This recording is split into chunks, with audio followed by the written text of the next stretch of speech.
지난 2007년 8월 20일 저녁 8시경에 20대 여성 2명의 부모님이 급히 용산경찰서를 찾아왔습니다. 직장 동료인 2사람이 금요일 저녁에 같이 퇴근한 이후에 연락이 두절됐다면서 실종 신고를 직접 하러 왔던 겁니다. 근데 보통 20대는 이제 한창 이렇게 혈기왕성하니까 네. 뭐 그냥 갑자기 야 바다 보러 가자 뭐 놀러 갈 수도 있고 주말이니까. 주말이니까 뭐 그런 경우가 아닐까 싶은데. 그래서 저희도 처음에는 단순 미기가 사건이 아닐까 이렇게 생각을 했거든요. 근데 이제 부모님들 만나서 얘기를 들어보니까 아 이건 뭔가 좀 이상하다. 그런 이제. 실종된 여성 2분이 강남에 있는 인테리어 회사에 다니고 있었는데요. 두 분 다 지방에서 이제 올라와서 각자 자취를 하고 있었고 이제 주말 내내 이제 휴대폰이 꺼져 있으니까 이제 평소 부모님들이 전화 통화도 자주 하고 했는데 이런 일이 없으니까 이제 많이 불안해하셨던 거죠. 원래 연락이 자주 되던 딸인데 갑자기 연락 안 되면 더 그렇죠. 이거는 부모 입장에서는 걱정이 바로 되죠. 더 그렇죠. 네. 그래서 부모님들이 오래돼 회사에 또 연락해 보니까 회사에서도 오늘 결근했다. 같이 근무하시는 다른 여성분도 같이 결근했다. 그래서 이제 부모님들이 회사에 찾아가서 서로가 만난 거죠. 만나서 저희 이제 경찰서로 와서 실종 신고를 하게 된 거예요. 뭐 주말에 놀러 가느라고 잠깐 부모님께 연락 안 할 수는 있다고 치지만 결근까지 한 거는 이게 뭔가 맞습니다. 그래서 이제 부모님들이 사라진 딸들을 찾아서 경찰서에 같이 오신 거죠. 제일 급한 게 이제 저희들이 여성분들의 위치를 확인하는 거였거든요. 그때까지만 해도 이제 범죄에 연루된 확실하지 않은 이상 경찰에서 휴대폰 위치 추적이라든가 이런 권한이 전혀 없었습니다. 그 당시만 해도 2007년도에. 2007년도니까. 그때는 119에서만 할 수 있었거든요. 그때는. 119에서만. 그래서 저희가 이제 부모님이랑 같이 119에 위치 추적 요청 드렸는데 그때 휴대폰이 마지막으로 사용된 곳이 고양시에 있는 장항 IC 부근으로 확인이 됐습니다. 장항 IC. 예. 거기서 뭐가 발견되긴 됐나요? 아니 뭐 CCTV로는 확인된 건 없었고요. 거기 가보니까 논밭만 있는 허허 벌판이더라고요. 맞아요. 그러니까 이제 손전등을 들고 논두렁에 내려가보고 그렇게 주변 일대를 이잡듯이 뒤졌는데 그때는 특별한 단서가 될 만한 건 없었습니다. 그때 이제 실종자 부모님들하고 저희가 같이 모시고 갔거든요. 그때가 새벽 한 4시쯤 됐을 겁니다. 그러니까 답이 안 나오는 상황이니까 그분들이 먼저 철수하자고 하시더라고요. 그래서 저희가 저한테 울면서 너무 고맙다고 그분들이. 자, 지금부터 이해를 돕기 위해서요. 실종 여성분 그 2분을 조미진 씨 그리고 윤하나 씨로 제가 부르도록 하겠습니다. 그렇게 새벽에 돌아온 형사님들은 몇 시간 눈을 딱 붙이시고 일단 바로 실종자 부모님들과 또 어디론가 같이 또 움직이기 시작합니다. 실종자 중에 하나 씨 휴대폰이 다행히 어머니 명의로 돼 있더라고요. 그래서 어머님을 모시고 통신사로 가서 이제 통화 내역을 이제 확인을 해봤습니다. 네. 본인이 근데 실종 당일 새벽에 번호가 하나 찍혔는데 근데 이거 좀 큰일 났다 싶더라고요. 실종 당일 새벽 2시 20분경에 112 신고한 내역이 있더라고요. 핸드폰으로. 근데 보통 보면 우리가 한 10초, 20초씩 통화하는데 정확하게 딱 1초만 딱 하고 전화가 바로 끊겼어요. 112라는 게 사실 우리가 전화를 실수해서 누를 수 있는 번호는 아니에요. 그렇죠. 그런 거 보면 1초라는 상황을 짐작해 본다면 누군가 신고하는 것을 바로 제압했을 가능성이 높지 않나. 그러면 실종된 여성분들 옆에 누가 있었다는 얘기 같은데 야 그럼 이게 또 불안해지는데요. 너무 불안해지는데요? 그래서 저희도 112 신고 번호가 찍힌 걸 딱 보고 아 이건 단순 실종이 아니다. 그래서 생각했는데 30분 뒤에 또 휴대폰 통화 내역을 보니까 카드사에 ARS를 조회했던 내역. 새벽에 카드사에 왜 전화를 했지? 그때 새벽에는 분실 신고나 뭐 한도 조회 이 정도는 이제 가능한데요. 대체 뭐 때문에 전화를 했는지 모르니까 또 이제 카드사로 찾아갔죠. 네. 근데 그것도 뭐 본인이 아니니까 안 알려주더라고요. 개인정보가 있으니까. 이게 왜냐하면 이제 실종 사건이라고 하는 것은 지금 범죄 혐의가 무조건 있다라고 보기에는 어려운 상황이잖아요, 지금까지. 그렇죠. 그렇기 때문에 아마 실종 사건을 수사를 하다 보니까 이런 이제 장애에 자꾸 부딪히게 되죠. 근데 정말 이럴 때는 어떻게 해요? 통사정을 했죠. 금요일 밤부터 나흘째 이제 연락이 안 된다. 한참 실랑이를 하니까 이제 카드사에서는 마지막에 딱 사용한 내용만 확인을 해주더라고요. 아 마지막 예, 사용. 최종적으로 사용한 거. 이 마지막 사용처가 어디예요? 새벽 6시 25분에 송파에 있는 한 편의점에서 현금 100만 원이 인출이 확인됐어요. 아, 이게 좀 뭔가 느낌이 안 좋은데요. 네. 이상하죠. 뭐 그래서 저희가 이제 CCTV 받으려고 현금 인출기 이제 관리 업체에다가 전화를 하니까 자기들이 이제 확인 후에 이제 연락을 주겠다 하더라고요. 그때는 진짜 좀 초조했는데 이제 한참 있다가 이제 저한테 전화가 왔습니다. 네. 저는 전화 받자마자 그냥 여자입니까 남자입니까 이거부터 물어봤어요. 그래서 분들이 모르겠는데요 이렇게 말을 하더라고요. 그때 찍혔던 용의자의 모습을 함께 보도록 하죠. 이게 아, CCTV가 근데 이 이렇게 돼 모자를 쓰고 있으니까. 고개를 숙이고 있네요. 저희도 저 화면을 보고 처음에는 진짜 좀 허탈하더라고요. 근데 저길 자세히 보면 뭔가 또 보이기는 합니다. 뭐지? 지금 여기 뭐 보이십니까? 어? 이게 뭐 확 뒤에 간판? 저 반대편 저 유리창에 뭐가 보여요? 저기 자세히 보시면은 네. 오른쪽에 보시면은 모자 바깥으로 기가 쏙 나와 있지 않습니까? 그렇죠? 네. 자세히 보면 기가 좀 특이하게 생겼어요. 그러네요. 예. 아. 자세히 보시면은 귀가 바깥쪽으로 많이 뒤집어져 있어요. 아 이게 붙어 있다는 얘기군요. 네, 이렇게 뒤로 이렇게 뒤집어져 있는. 뒤로 귀가 이렇게 붙어 앞으로 있- 나와 있는 게 아니라 이렇게 돼 있다는 거죠? 우리처럼 이렇게 된 게 아니라. 아 그러네. 그리고 모자를 보면은 밑에 하얀 줄이 쳐져 있죠. 그 모자에 약간 살짝 네, 희미하게 네, 하얀 네, 끈들이 있어요. 테두리. 저건 보여요, 확실히. 디자인이 좀 특이하게 생겼더라고요. 그래서 저 모자가 어디 건지 이제 저희들이 이제 확인했죠. 저거만 갖고 알 수 있어요? 저희 서강력팀이 총 동원돼 가지고 그래서 찾은 게 저희한테 아주 결정적인 단서가 됐어요.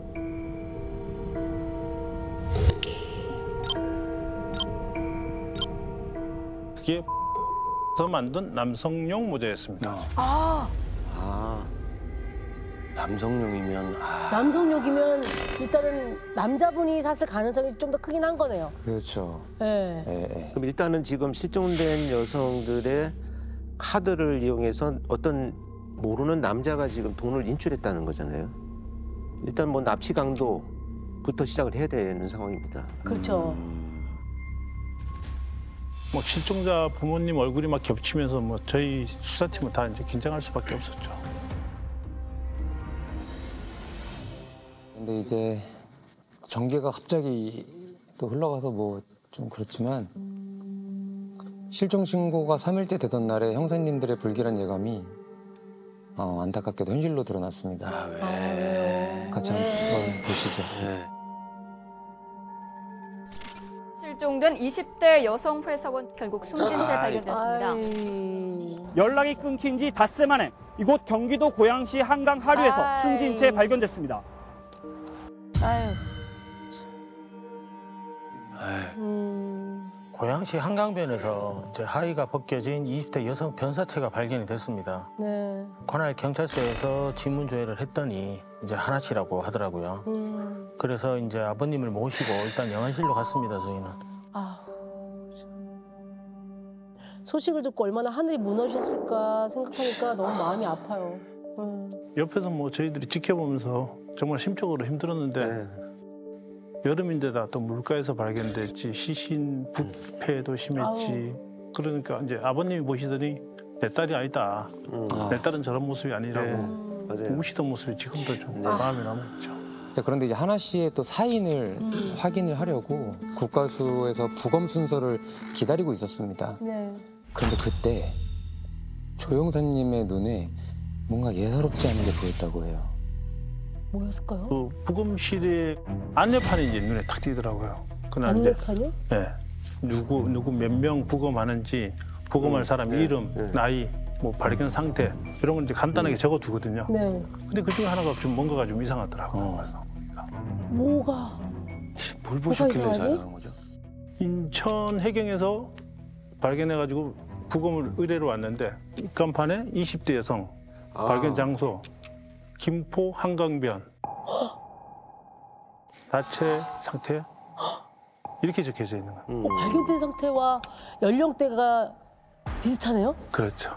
근데 일단은 지금 신원이 안 밝혀진 상태로 부검을 신원 왔다는 이상. 얘기가 그렇죠, 네. 그렇죠. 뭐 이름이나 이런 걸 특정할 수는 없지만 누구인지 네. 발견되었을 때 상태가 아까 하나 씨 상태랑 비슷하더라고요. 비슷한 거죠. 네. 그래서 보는 동안 느낌이 좀 쎄하더라고요. 그래서 인적사항이 나왔냐 그러니까 부패가 너무 심해서 현장에서는 확인은 안 됐고 왼손 엄지에 밴드 있지 않습니까? 네네. 그거를 붙여 있었다 그러더라고요. 아, 그래서 왼손 엄지. 예, 왼손 엄지만 지금 먼저 감식을 의뢰한 상태다. 그러니까 지금 밴드가 붙여져 있기 때문에 다행히 지문이 남아 있는 거예요. 하나라도. 밴드에 남아 있는 엄지 거죠. 지문이.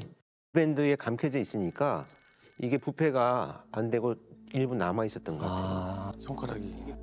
이게 지문이 확인이 안 되면 DNA를 채취해가지고 부모하고 맞춰야 되니까 시간이 또 더 오래 걸리는 며칠 걸리는 거죠. 그 저희들은 너무 이제 마음이 이제 급해지는 거죠. 그렇죠. 뭐 기다릴 수가 있어야죠. 저희들이. 또 바로 그 미진 씨 회사 팀장한테 제가 전화를 했었습니다. 아, 그 방문했던 그 네, 회사요? 네. 미진 씨 혹시 왼손에 밴드 감아져 있냐 그러니까 그 팀장님이 저보고 그걸 어떻게 아시냐고. 실종되던 날에 사무실에서 연필을 깎다가 손을 비었다 그러더라고요. 그러면은 두 하나 분 씨가 다 이제 발견이 되고 나서 미진 씨도 그러면 네, 미진 씨가 맞다 하더라고요. 아유 그러면 부검을 했을 거고 네. 사인이 나왔나요? 두 분 다 경부 압박 질식사로 확인됐습니다. 그리고 성폭행 당한 흔적도 확인됐고요.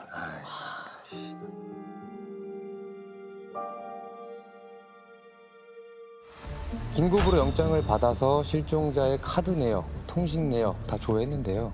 실종 당일날 이동 경로를 확인할 수가 있었습니다.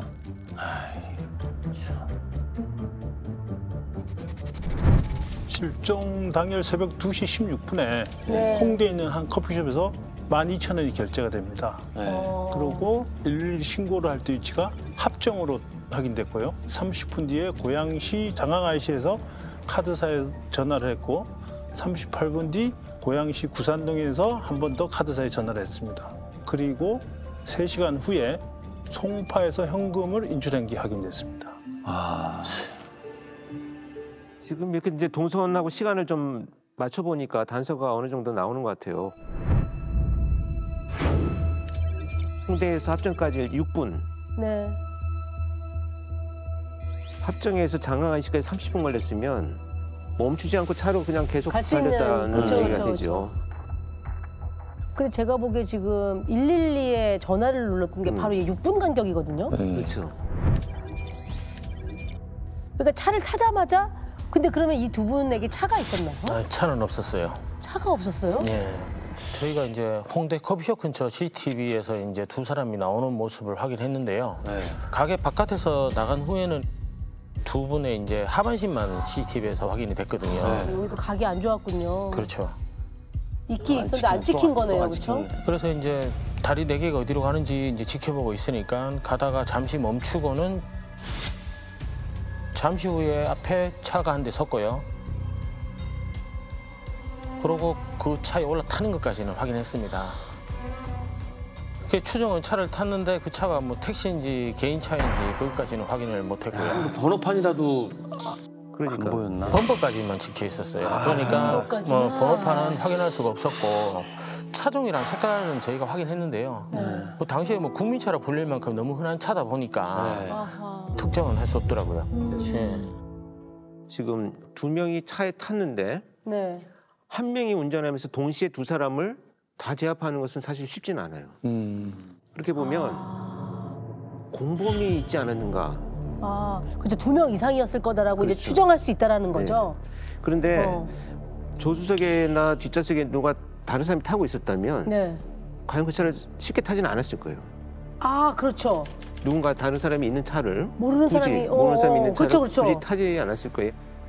다른 공범은 다른 차량을 이용해서 아마 미행을 해서 따라가지 않았을까.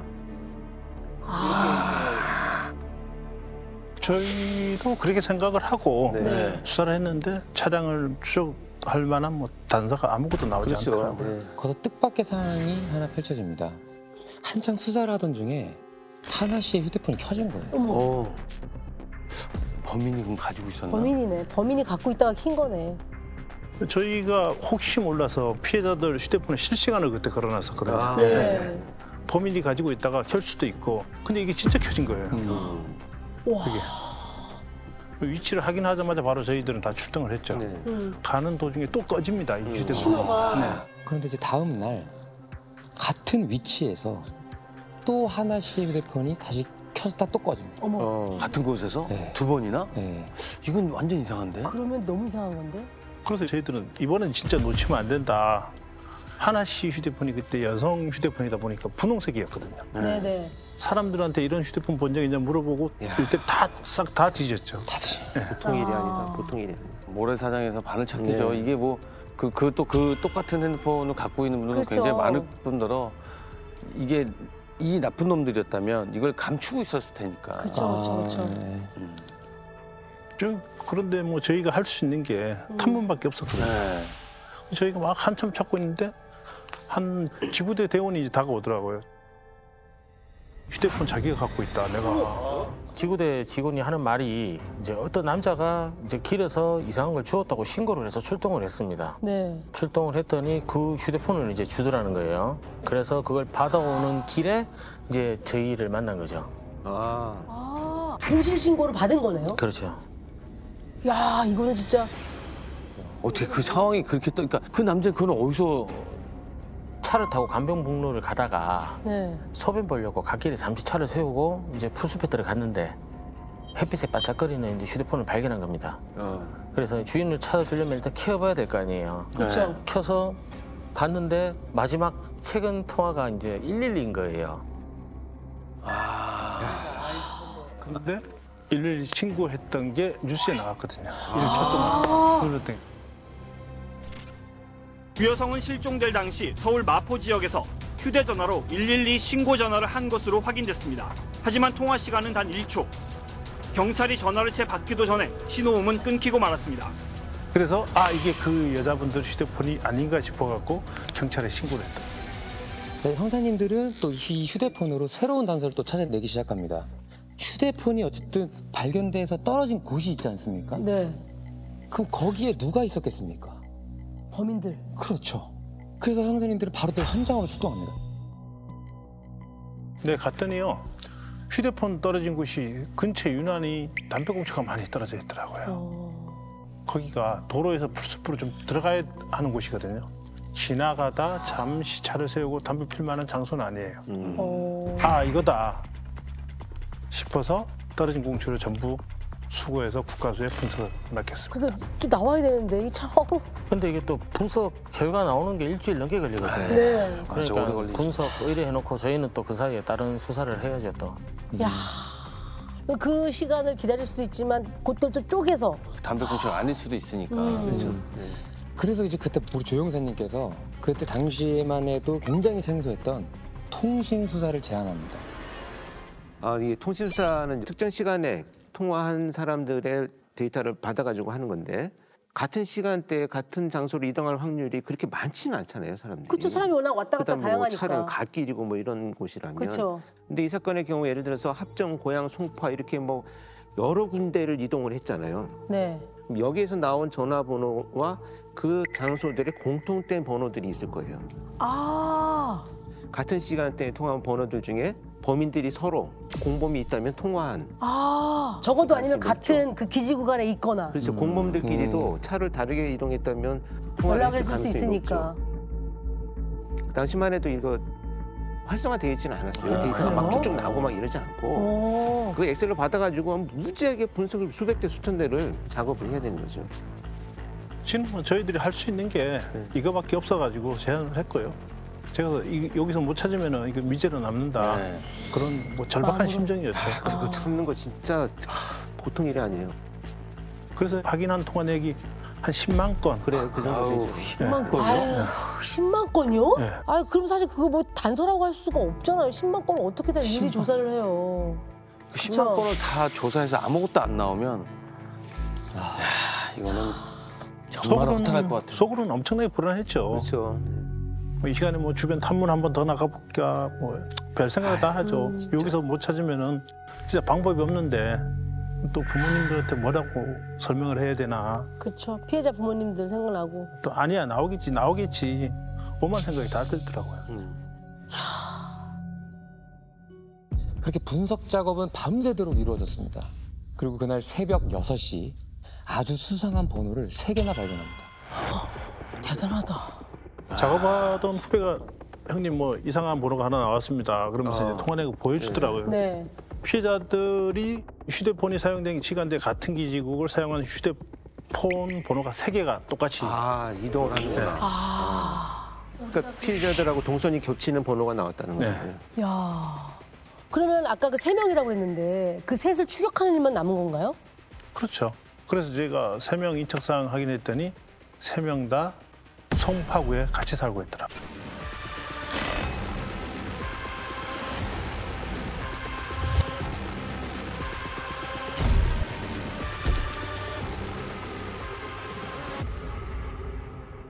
그래서 저희도 이놈들이 맞구나 하고 더 확신을 했고요. 네. 일단은 뭐 만약을 대비해서 총도 챙기고 수갑도 넉넉하게 챙겼죠. 저는 이 순간이 제일 기다려집니다. 아 그래요? 딱 잡을 수 있잖아. 검거 바로 직전의 순간. 바로 자, 그런데 나쁜 놈들. 형사님들이 완전 무장을 하고 형사님들이 간 곳은 그 용의자 3명이 같이 살고 있는 집이 아니었습니다. 그럼 어디로 가요? 야식집으로 향했어요. 그때 이제 한 명의 통화 내역을 보니까 이제 전날 밤에 야식을 배달시켰더라고요. 그러면 이제 통상적으로 주소지랑 실제 사는 곳이랑 다른 경우가 종종 있었기 때문에 실제 사는 주소지를 최종적으로 확인하자고 이제 갔던 거죠. 마지막까지 확인을 하고 가는 거예요. 끝까지. 저희가 이제 배달 주소를 물어봤더니 그 주소지하고 배달 장소하고 같더라고요. 그래서 저희가 그 집 앞에서 이제 잠복을 이제 하게 됐고. 근데 집에 누가 있긴 있었어요? 그 4층짜리 빌라 3층에 이제 용의자들이 모여서 살고 있었거든요. 그때는 또 여름이라서 창문은 열어놓고 있었는데 불은 꺼져 있었고 TV 불빛만 비치고 있더라고요. TV가 안에 뭔가 안에 사람이 있긴 있었어. 있네요. 있긴 TV에 있었어요, 켜 있는 그렇죠? 거 보니까 문 열려 있고. 그래서 뭐 저희가 한 1시간 정도 기다려도 뭐 아무런 움직임이 없어요, 집안에서.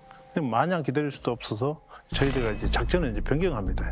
어때요? 저하고 오룡이하고는 걔들이 사는 집 바로 건너편 옥상으로 가서 방안을 감시하고 나머지 형사들은 건물 입구, 걔들 나오는 건물 입구를 지키고 있었죠. 제 형님이랑 이제 건너편 빌라 옥상으로 가서 대기하고 있었는데 한두 시간 정도 지나니까 갑자기 3층 그 계단 센서 등이 탁 켜지는 거예요. 그럼 3층, 2층, 1층 이렇게 이제 불이 차례로 켜졌다가 꺼졌다가 하더니 이제 어떤 남자가 현관으로 나오자마자 이제 주차장으로 들어가더니 오토바이를 타고 이제 일단 사라졌어요. 그래서 오토바이를 번호를 이제 저희가 확인해서 급히 조회해 보니까 저희가 쫓고 있는 용의자 중에 한 명의 것으로 확인됐습니다. 그럼 그 탄 사람이 그 용의자겠지. 그때 용의자로 추정되는 남자가 추리닝 입었더라고요. 그럼 분명히 금방 돌아올 거다. 외출복이 아니고 추리닝 입었으니까. 입었으니까. 들어오는 거 잡자, 검거하자. 조 형사님의 추측대로 정말 오토바이가 금방 돌아왔습니다. 네. 남자가 주차를 하려던 그때 숨어있던 형사님들이 총출동해서 급히 다 붙잡았습니다. 갑자기 이름이 형 하고 소리를 지릅니다. 거기서. 이제 3층에 있는 애들 들으라고. 네. 들으라고. 신호를 주는 거야 또. 이제 상황이 이제 급박하게 돌아갔습니다. 바로 이제 저희가 이제 집으로 뛰어 올라갔죠. 집 안에 들어갔더니 인기척은 없고 TV만 켜져 있고 있었어요. 금방 나갔네. 금방 나갔어. 아니 근데 참 어디로 튄 거죠? 입구 다 있었고 주차장 있었고 뭐 창문으로 뛰었다는 얘긴데? 창문도 저희가 지키고 있었잖아요. 네, 다 빠져나갈 지키고 데가 없습니다. 네. 그럼 그 이 안에 있다. 옥상밖에 없다. 네. 네? 그래서 2층으로 올라가니까 2명이 팬티 차림으로 너무 급하니까 옥상 있고 그 계단에 쪼그려 갖고 앉아 있더라고요. 아까 전에 그 추리닝 차림의 그 용의자의 명의 오토바이 타고 가는 사람 있죠? 그 남자가요. 범행하고 아무 관계 없는 사람이었어요. 아 이건 뭐야? 왜 관계가 용의자의 없어? 명의의 오토바이를 탔다면서 그걸 누가 타고 온 거야? 말이 안 그 되잖아. 누군데요, 그 사람이? 알고 보니까 용의자들이랑 한 집에 사는 그 동생으로 확인됐습니다. 그러면 나머지 공범도 찾아야 되는 거 아닌가요? 자, 일단 옥상에서 팬티바람으로 붙잡힌 용의자 두 사람 중 한 사람이 다 주범으로 밝혀졌고요. 그 주범을 박 씨라고 부르겠습니다. 네. 박 씨. 그리고 남은 공범을 이제 최 씨라고 부르겠습니다.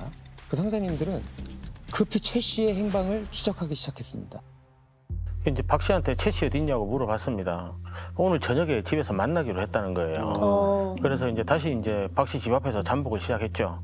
근데 약속 시간이 지나도 이제 최 씨는 안 나타나더라고요. 마음이 이제 급하죠. 네. 기다리면 안 되겠다. 최 씨가 자주 가는 곳이 어디냐 물어보니까 만화방에 이제 자주 간다는 거예요. 네. 그 선생님이 그 한 만화방에서 어떤 남자를 딱 발견했는데 그냥 보자마자 바로 최 씨임을 알았대요. 어떻게 알죠? 최 씨를 본 적이 없고 사진으로만 봤을 때. 다 알고 있습니다. 귀가 뒤집어져 있었습니다. 나오는. 아, CCTV. 그치, 특이하니까. 야, 그거를 또 잊지 않고 보자마자 아셨대요. 범행은 순순히 인정하던가요? 처음에는 범행을 부인했습니다. 이제 집에 가서 현금 인출기 CCTV에 찍혀있던 모자, 그거를 저희가 발견했거든요. 그러더니 이제 인정을 하더라고요. 네. 그리고 저희가 결정적으로 담배꽁초 있지 않습니까? 네네네네. 국가수에 물어보니까 범인들 DNA하고 일치한다. 그때 일치한 거야. 근데 이제 체포 직후에 더 충격적인 사실이 이제 드러나기 시작합니다. 왜요? 그 장 보시죠. 왜?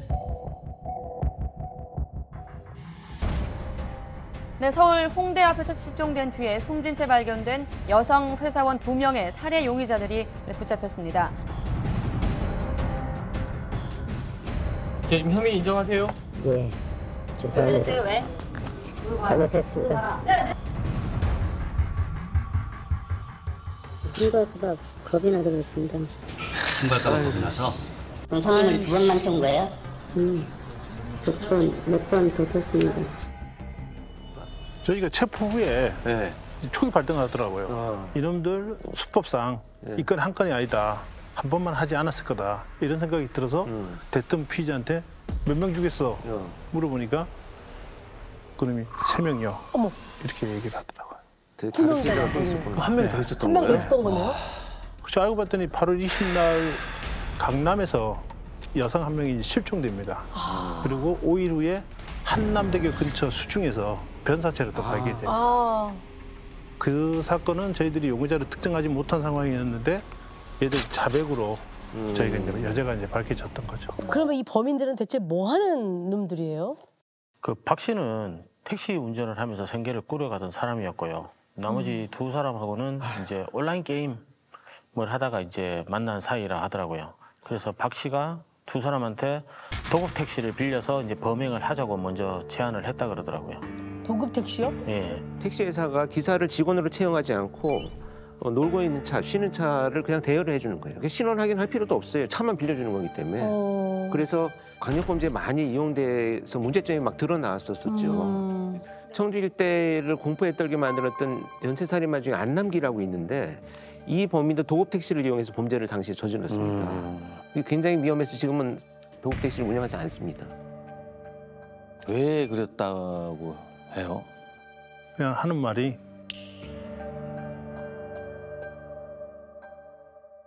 죽이기로 해서 죽였습니다. 아, 무슨 소리야 그게? 그렇게 얘기를 하더라고요. 아, 자기들끼리요? 네. 진짜 그게 다예요? 네. 셋이 야식집을 차리기로 했답니다. 운영 자금으로 이제 3천만 원이 필요했는데 그 자금을 모으기 위해서 이제 범행을 모의했고 모의할 때부터 이제 무조건 범행 후 살해한다 이렇게 계획을 잡았더라고요.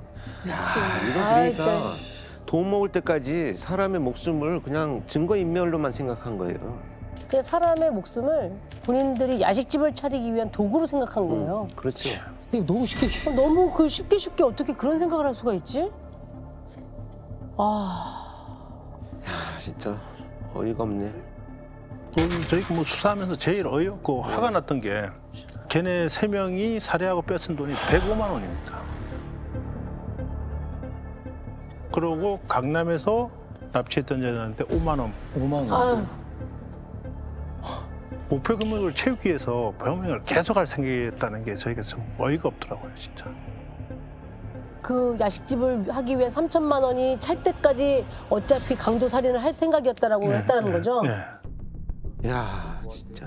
웬일이야. 그러면 만약에 계속 그렇게 돈이 모자랐으면 3천만 원 모아질 때까지 10명이고 20명이고 살인했을 거 아니에요, 그러면?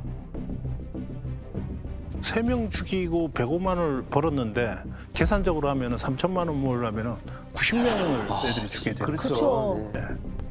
체포되기 직전에도 이 박 씨 일당은 범행을 모의하고 있었대요. 제가 나중에 피의자들한테 이 말을 듣고 진짜 아찔했는데요. 박 씨 일당이 자신들의 그 범행이 뉴스에 계속 나오니까 네. 서울은 너무 위험하다. 울산으로 내려가서 몇 건 더 하자. 야. 그럼 수사에 혼선을 줄 거다. 그래서 체포 당일날 저희가 가보니까 짐까지 다 싸놨더라고요. 그날 저희한테 근거가 안 됐으면 바로 울산에 가서 범행을 이제 더 할 계획이었어요. 이렇게 계획하고 막 하는 거 보니까 원래 전과가 좀 있던 나쁜 놈들이었나 봐요. 폭행이나 뭐 절도, 자지구레한 전과는 있었는데 강력 범죄를 저지른 전과는 저희가 없었습니다. 걔도 없어요. 아니 왜 죽이냐고. 그냥 돈만 뺐지. 미친놈들 진짜. 근데 이거는 이제 셋 다 어쨌든 사이코패스 성향이 되게 높은 애들끼리 모인 거예요. 어디도 그렇게 모이냐. 그 책임이 분산이 돼요. 공범들이 있으면 나 혼자 죽인 거 아니잖아. 이런 의식들이 있어요. 그래서 죄책감을 분산해서 나눠 갖는 거예요.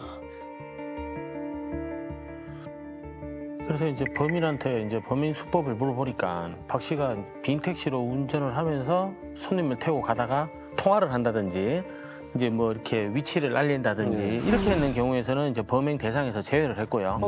그냥 이제 조용히 갔다. 그러면 이제 범행 대상으로 삼았다 그러더라고요. 아우.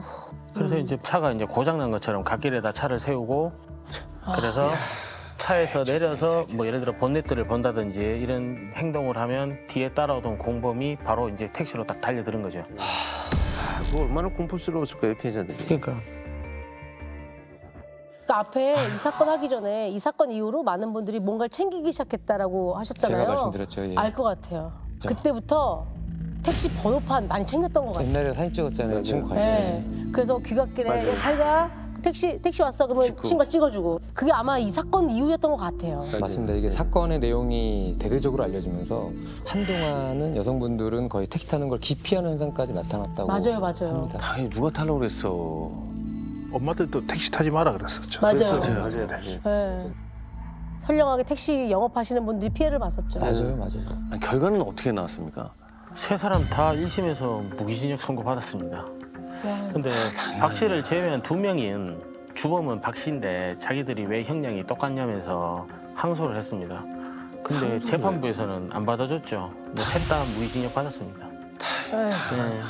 이렇게 사건이 다 해결되고요. 7개월이 지난 어느 무렵에 형사님들에게 한 통의 편지가 도착을 합니다. 주범인 박 씨가 직접 써서 보내온 편지인데요.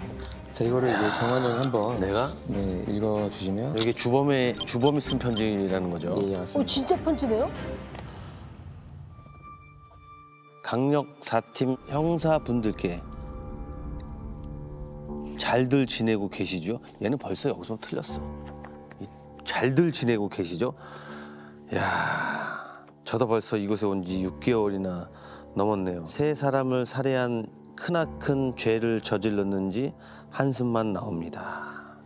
뭐 주절주절 막 써놨네. 글을 쓰게 된 것은 다름이 아니라 제가 체포될 당시 가지고 있던 현금 70만 7천 원은 피해자들의 것이 아니라 저희 컴퓨터를 팔아서 마련하는 것이라고 경찰서에서 조사받을 때 말씀드렸고, 또한 형사님들께서도 차후 그 돈을 찾을 수 있다고 하셨는데 법원 쪽에서는 그 돈이 증거나 영수증이 없어 돌려줄 수 없다고 합니다.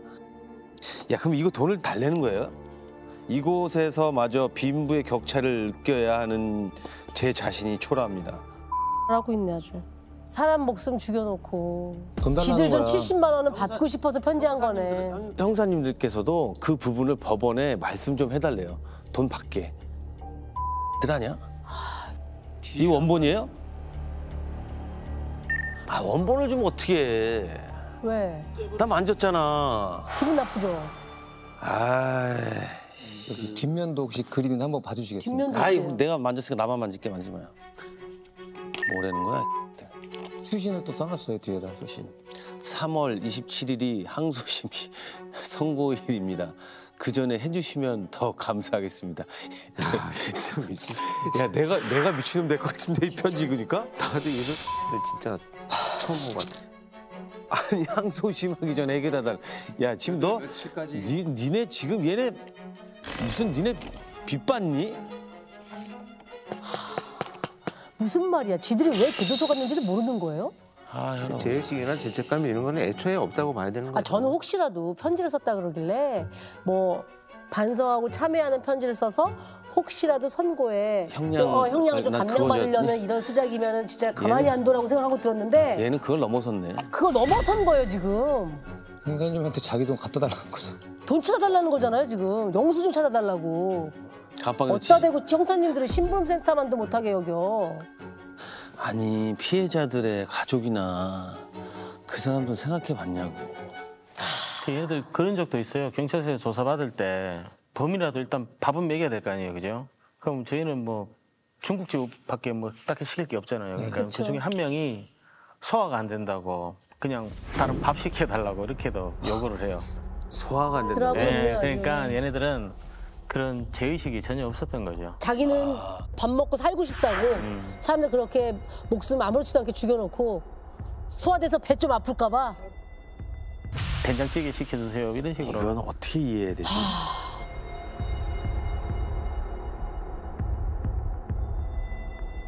이런 사람들 안 잡았으면 정말 큰일 날 뻔했어요. 진짜. 이 사건 이후로 이제 서울시에서 도급 택시 신고 보상금 제도가 이제 처음으로 시작했습니다. 그 사건 이후로. 그래서 저희도 또 이제 다른 범행을 저희가 뭐 예방했다는 그 계기가 돼가지고 거기에 대해서 큰 보람도 느끼고. 도급 택시의 어떤 그 병폐를 또 바꿀 수 있는 계기가 됐어요. 두 분이 해결을 하셔서. 때는요, 2019년 9월 15일 추석 연휴 마지막인 일요일 오전이었습니다. 군산경찰서로 예사롭지 않은 신고 전화가 걸려오는데요. 저기 우리 딸이 친구 집에서 납치된 것 같아요. 빨리 좀 찾아주세요. 자, 지금부터 납치됐다는 그 딸을 현주 씨라고 저희가 부를게요. 신고자는 현주 씨의 어머니였고요. 현주 씨 친구에게서 전화를 받고 많이 놀라신 상황이었다고 합니다. 그래서 일단 납치 현장에 친구 집으로 바로 출동을 했고요. 도착하자마자 친구한테 현주 씨를 납치해간 사람이 누구냐고 물었더니 도무지 믿기지 않는 얘기를 하는 겁니다. 누가 그런 짓을 했다고 합니까? 현주 씨의 남자친구라고 했습니다. 근데 그런 건 이제 전화로 위치 추적하거나 기지국 수사라고 하잖아요. 그 위치 추적을 하면 바로 나오지 않을까요? 급하게 나가면서 현주 씨가 휴대전화도 미처 챙겨가지 못했더라고요. 그래서 일단 주변에 CCTV가 있는지 확인했는데 마침 집 입구를 향해 있는 CCTV가 있었습니다. 근데 상황이 심상치가 않았습니다. 집 앞에 승용차가 한 대 서더니 어떤 남자가 뒷좌석에 내려서 그 친구 집으로 들어갔는데 그 남자가 현주 씨 남자친구였고요. 근데 남자친구가 집 안으로 들어가서 얼마 안 지나서 차에서 두 사람이 더 내리는 겁니다. 돈을? 우리는 건장한 남성과 여성이 있었는데 남자친구가 현주 씨를 집에서 데리고 나오니까 집 앞에 기다리고 있던 여성이 다짜고짜 다가가서는 현주 씨의 뺨을 때렸습니다. 야, 이것도 뭐지? 무슨 상황이야? 그리고는 그 건장한 남성이 현주 씨를 차 뒷좌석에 억지로 밀어넣고 바람처럼 사라졌습니다. 형사님들은 CCTV에 찍힌 차량 번호를 추적해서 운전대를 잡은 건장한 남성의 전화번호를 확보했고요. 위치 추적을 거는 동시에 이 남성에게 다급하게 전화를 겁니다. 야, 근데 그럼 전화를 받아야 될 텐데. 그쵸. 아무렇지 않게 바로 전화를 받았습니다. 그냥 납치가 아닌 거 아닌가? 이게 어떻게 아무렇지도 않게 그냥 받을 수가 있지? 경찰인데 신고가 들어왔다. 확인할 게 있는데 어디냐? 이렇게만 말했죠. 근데 정말 아무 일 없다는 목소리로 익산에 있는 고깃집이라고 이야기하는 겁니다. 군산 아니었어요? 납치가 일어난 곳은 군산이었죠. 근데 고깃집은 군산이 아니라 익산? 근데 고깃집? 갑자기 고깃집, 납치가. 그러니까 고깃집에서 전화를 받았어? 이건 상황이 이건 무슨 상황인지 잘 이해가 안 되는데. 그렇죠. 예. 기지국 위치가 익산이 맞더라고요. 그래서 익산으로 달려갔죠. 근데 도착하자마자 CCTV로 봤던 상황이랑 완전히 다른 분위기였던 겁니다. 어떻게요? 뭐가 달랐는데요? 현주 씨가 남자친구 옆에 꼭 붙어 있더라고요. 왜 데리고 갔냐고 했더니 고기 사주러 데리고 갔다. 현주 씨도 옆에서 맞다면 고개를 끄덕였습니다. 어쨌든 이게 CCTV에 봤던 그 상황이 어떻게 된 일인지는 그 사람들한테 들어는 봐야 되잖아요. 폭력이 있었으니까. 네. 그렇죠. 우리도 신고가 들어왔으니 종결 짓긴 해야 할 거 아니냐. 걸릴 게 없으면 뭐가 문제냐. 경찰서를 일단 가서 서류만 정리하자. 그랬더니 또 순순히 따라오는 겁니다. 이 네 사람의 관계를 들어보면 그건 더 이상합니다. 우선 건장한 체격으로 현주 씨를 차에 강제로 밀어 넣었던 남자를 최 씨라고 부를게요. 그리고 최 씨와 함께 뒤늦게 차에서 내린 여성은 최 씨의 여자친구. 놀랍게도 현주 씨와 한 동네에 살았던 현주 씨의 아는 언니였다고 합니다. 그럼 현주 씨랑 한 동네 살던 언니가 현주 씨의 뺨을 때렸다는 거 아니에요? 그렇죠. 언니의 남자친구가 현주 씨를 차에 밀어서 태우고. 강압적으로. 얘들 왜 이래? 너무 이상하죠? 이상한데 이 사람들? 어떤 관계길 때. 너무 이상하죠? CCTV에 나온 내용을 이제 검토를 해보면 현주 씨와 남자친구의 문제에 최 씨의 커플이 끼어든 게 아니고 최 씨 커플과 현주 씨의 사이의 문제에 현주 씨의 남자친구가 끼어든 이런 상황으로 보입니다. 왜냐하면 현주 씨 남자친구는 현주 씨를 최 씨 커플 앞에 데려다 주기만 했고 위력과 강압은 결국 최 씨 커플이 행사하잖아요. 이걸 본다면 아마도 최 씨 커플이 현주 씨를 직접 만나서 반드시 매듭을 지어야 될 어떤 큰 이슈가 있어서 현주 씨 남자친구를 이용한 게 아닐까 이렇게 생각을 합니다. 또 이 남자친구의 하는 행위를 본다면 자기 여자친구를 뺨을 때리고 가는데도 그냥 있는 걸 보면 그게 이상하다. 최 씨 커플한테 뭔가 심리적 지배나 압박을 당하고 있는 상황이지도 않을까 이런 예상이 좀 되죠. 그래서 형사님들은 고깃집 앞에서 상황을 온전히 믿지 않았습니다.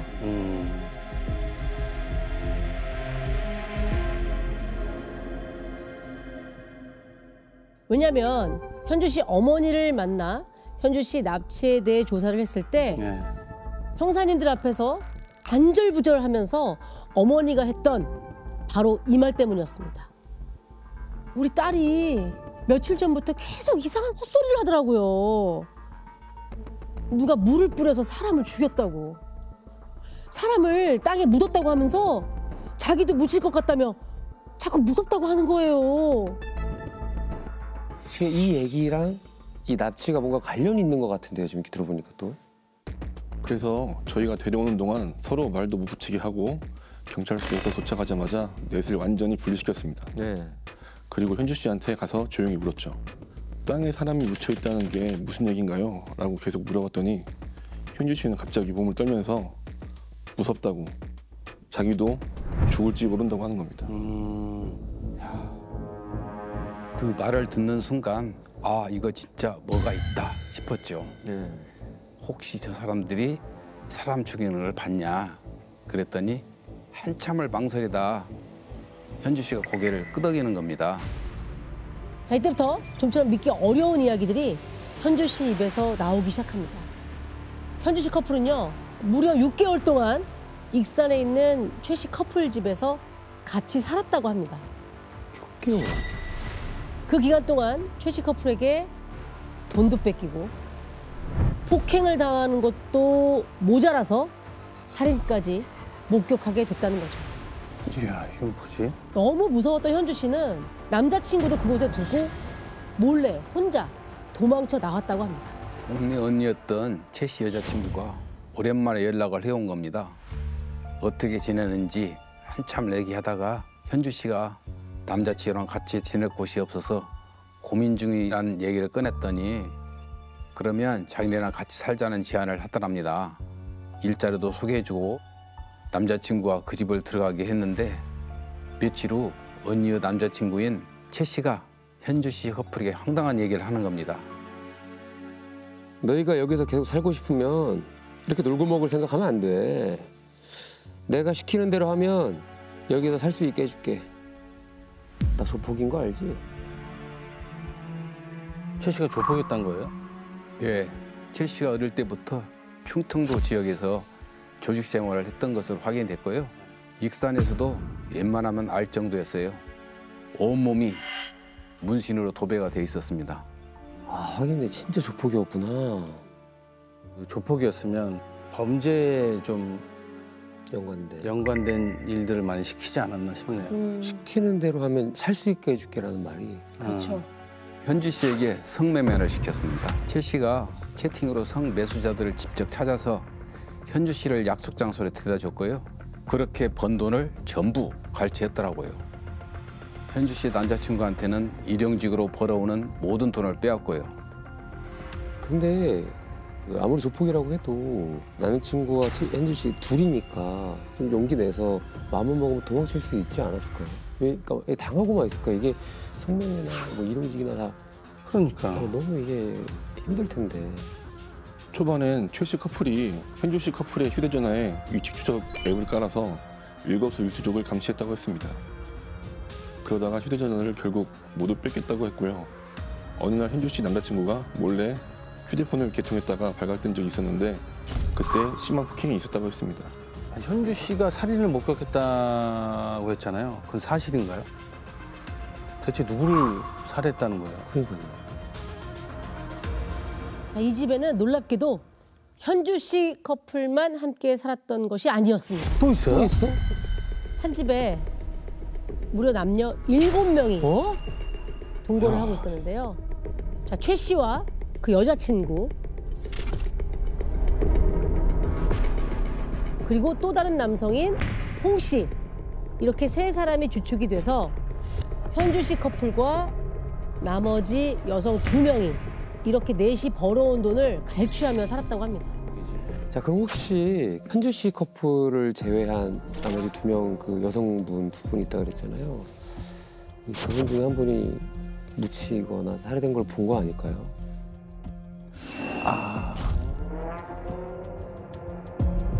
네, 맞습니다. 그중 한 명이 집에서 살인을 당했다고 주장을 했습니다. 여성 2명 중에 한 명이요? 예. 집에서요? 집안에서. 그럼 남자친구하고 나머지 그 여성 한 분하고 현주 씨하고 3명이서 이 목격을 했다는 거 아니에요? 아, 근데 이게 다 사실이라면 이게 무슨 일 처음 듣는 유형의 지금 사건인 것 같은데. 우리 형사님들은 확신이 필요했습니다. 그래서 최 씨 커플에게 협박과 폭행을 같이 당했다던 그 현주 씨의 남자친구 이야기를 들어보기로 합니다.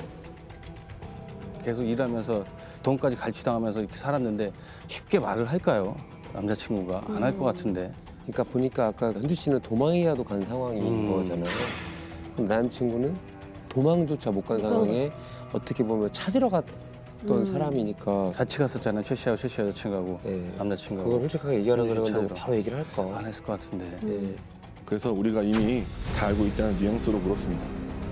다 들었다, 사람 묻었다며 이제 그랬더니 천념한 듯 고개를 숙이고 서서히 입을 열었습니다. 진짜였네. 와, 그 진짜로 이거네. 그렇죠. 아니, 이제 저는 궁금한 게 그 살해된 피해자는 누굽니까 도대체? 살인 피해자를 지금부터 소희 씨라고 부르겠습니다. 소희 씨는 광주에서 살던 20살 여성이었다고 아니 합니다. 그러면 진짜로 죽이고 묻은 게 맞아요? 네, 경남 거창에 야산에 다 같이 가서 묻었다고 했습니다.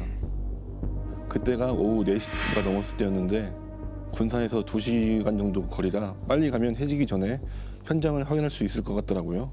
그래서 일단 무작정 달렸죠. 도착해보니 웬 과수원 옆이더라고요.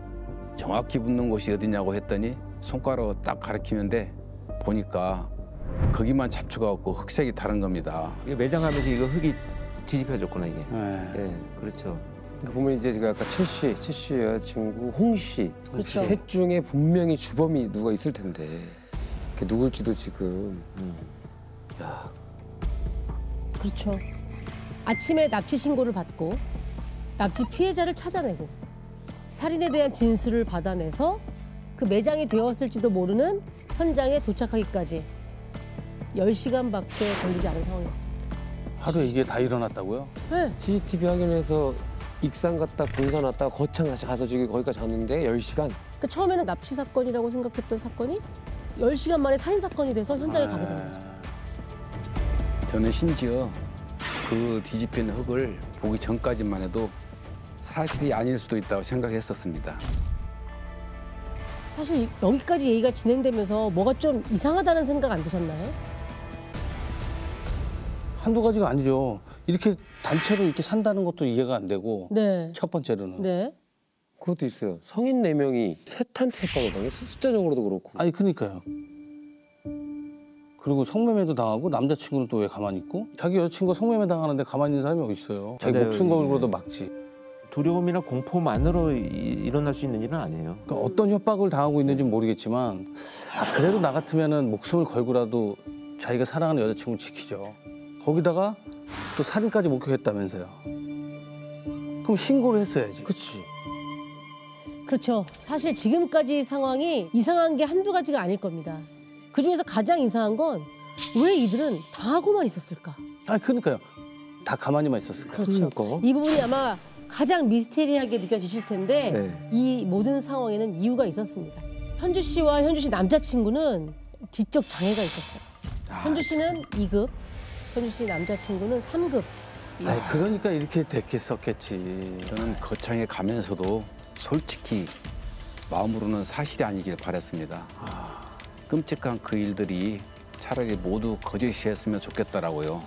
근데 뒤집어진 흙을 보는 순간 정말 속으로 천불이 나는 겁니다. 거수대랑 흙을 걷어내고 땅을 파기 시작했는데 얼마 안 팠는데 삽이 안 들어가는 겁니다. 시멘트를 발라놨더라고요. 시멘트를요? 야, 치밀하다. 그 시멘트를 깨고 또 흙을 팠는데 또 삽이 안 들어가다 보니까 그 밑에 또 시멘트가 있었습니다. 그렇게 또 시멘트를 깨니까 마지막에 여성의 시신이 보이더라고요. 야, 어디 이중으로 해놨어. 야 진짜 잔인하다네. 기가 이렇게 되면 이제 뭐 태풍이 온다든지 뭐 장마가 져서 흙이 떠내려가도 끝까지 시신이 발견 안 되게 하겠다는 이런 의도죠. 부패가 되면 또 냄새 때문에 또 그럴 수 있을 그렇죠. 거야. 야 막히다. 시신의 상태는 어땠나요? 몸을 완전히 웅크리고 있는 상태였는데 알몸이었습니다. 깊게 묻고 시멘트까지 발라서 오히려 부패가 심하지 않은 상황이었고요. 사인은 뭘로 나왔나요? 사인은 외력에 의한 다발성 손상이었습니다. 온몸 전체가 성환대가 없을 정도로 멍 자국이 보였는데요.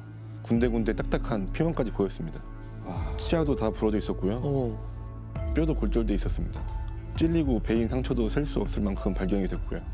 심지어 익사소견까지 나왔습니다. 검 결과에서 딱딱한 피멍이 들었다라고 지금 하셨잖아요. 네. 이거는 한 번에 생기는 게 아니고 상처에 계속 반복된 타격이 가해졌을 때 이렇게 딱딱한 피멍이 생기거든요. 그렇다면 결국 뭐냐면 죽을 때까지의 고통이 계속 이어져 왔다라는 것을 의미를 하죠. 익사의 소견까지 있다라고 하는 것은 정말 물고문까지 자행되지 않았나. 그래서 아마 목격에 처음 진술해서 물을 뿌려서 사람이 죽었다라고 하는 그 진술이 나오지 않았나 싶어요.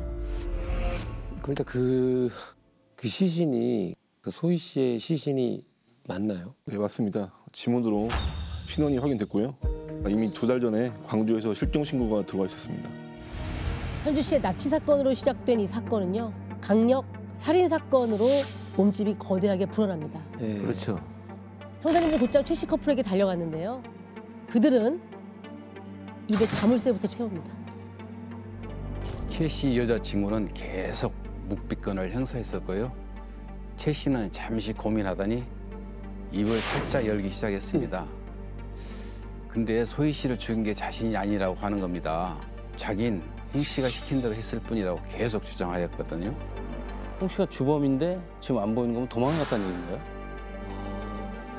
형사님들은 현주 씨 커플에게 진술을 들은 그날부터 홍 씨를 찾고 있었습니다. 주소지로 찾아가고요. 가족들도 만났습니다. 그런데 홍 씨는 아무 데도 없다는 거예요. 근데 그 이유는 경찰 내부 전산망을 통해서 확인이 됩니다. 왜? 내부 전산망? 살인 용의자로 경찰 내부 전산망에 올려놨는데 대전 서부에서 갑자기 전화가 왔습니다. 대전에서?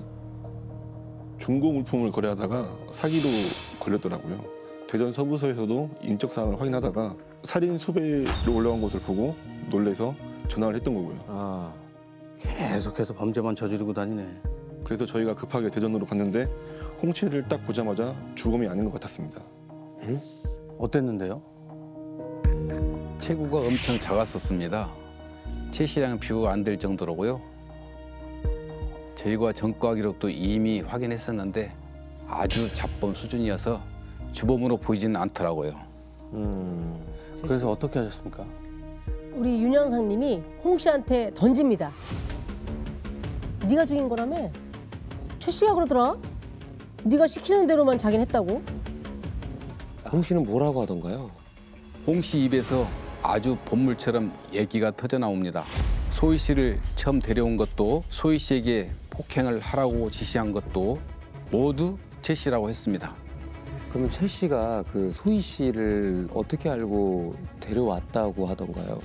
최 씨는 SNS로 가출한 여성들에게 숙소를 제공하고 일자리를 소개시켜주겠다고 꾸며내 대출을 받게 하고 불법 성매매까지 시켜왔다고 했습니다. 소희 씨도 채팅을 하다가 가출했다는 얘기를 듣고 최 씨가 데려왔던 거고요. 소희 씨가 대구에 있다고 하니까 최 씨가 걱정 말라며 대구까지 데리러 가겠다고 했답니다. 그리고는 익산으로 오는 길에 소희 씨 휴대폰을 빼앗고 그 다음부터 바로 성매매를 시켰다고 했습니다. 일단 혹시 소희 씨한테도 장애가 좀 있었던 건가요? 예, 있었습니다. 직접장애 3급이 있었습니다. 정말 기가 막힌 건 소희 씨가 성매매를 하러 가서 매번 빈손으로 오는 데다 신용불량자라서 대출이 불발되면서 폭행이 시작됐다고 하더라고요. 이게 안 된다 이게. 너한테도 돈이 나오지 않고 돈이 안 되니까 따라다는 거잖아요. 그렇죠. 지가 뭔데 때려요, 지가. 상당히 가혹한 폭행이 이어졌고요. 그 가혹한 폭행만으로는 버티기 힘들었을 소희 씨를 최 씨가 가두기까지 했답니다.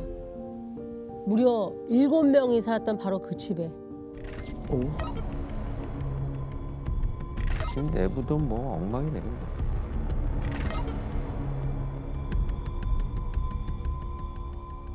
아니 소희 씨를 어디에 가뒀다는 거예요? 그러니까 한 군데는 방인 것 같고 한 군데는 약간 그 주방 딸린 거실 같아 보이는데. 바깥에 지금 세탁기가 있는 베란다.